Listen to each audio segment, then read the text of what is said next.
Diving for lobsters. Why not do it at night?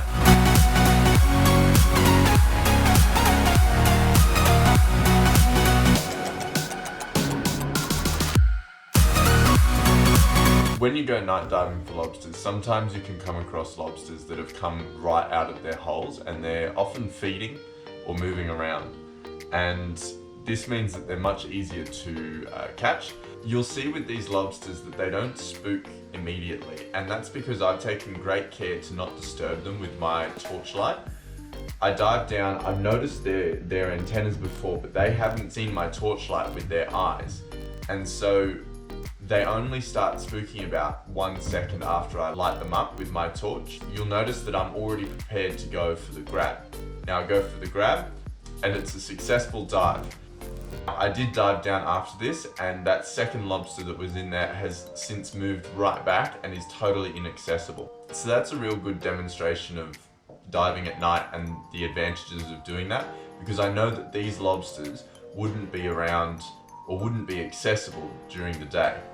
When you find lobsters at night, oftentimes they spook a lot more easily than during the day, and that's because they're quite photosensitive and they don't really like the light from your torch. If you're liking these videos, please consider subscribing so that you can keep up to date with what's going on the channel.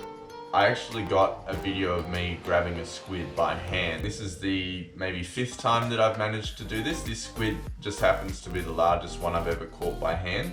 As you'll see in this video, he's clearly registering that I've got a torch on him, but he seems a little bit stunned, and so that enables me to dive down and do a two-handed grab. After I've grabbed this squid, I use a technique to dispatch it quickly and humanely. And what that technique involves is holding the squid in one hand and giving it a robust tap on the head, and it scrambles its brain, and you'll notice its colors totally change, and the squid inks everywhere, it's totally out of it, it's gone.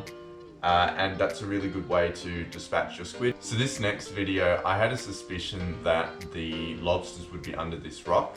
It's quite a barren area in terms of habitat, and I knew that there was a lot of food there. So I thought if there was to be somewhere where the crays could be, then they're more than likely to be under that rock. And so I located this rock, I saw the entrance, and I dived down.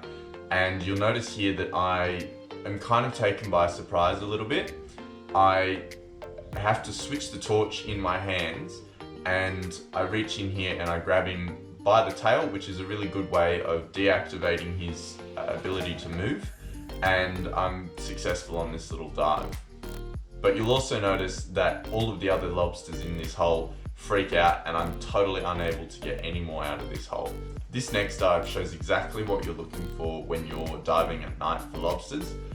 You can see the antennas poking out of the crack, and I'm diving down and I'm trying to be as quick as I can. You'll see that I try and put my torch on the other side of the lobster, and sometimes if you're able to do this, then the lobsters will either swing around from you or they'll move in a direction that is in your favor. And these little things that you can do will improve your percentage of taking a lobster home. You'll see that this video is also quite high up in the wash, and it's another reason that I advocate for going for crays at high tide. If it wasn't high tide, then these crays would be much more difficult to access, and I was already timing this dive with the swell sets, so I would even go as far as to say that this hole would be totally inaccessible at low tide. Now this last video is a bit of a what not to do, because I bungled 2 grabs on 2 different crays, and I only managed to get the 3rd one out of this crack.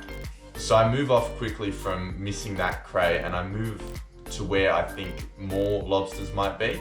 And as you can see right there, you see that I've locked on to the fact that there's a lobster with his tail poking towards me. Now, that is a much easier grab than the one that I've just missed, and as you can see, I'm more successful with that grab. I've put some links for the torch and the catch bag that I use, and some gloves that I recommend in the description below if you want to go check that out. Thank you for watching the video, and please do subscribe if you're interested in seeing more content.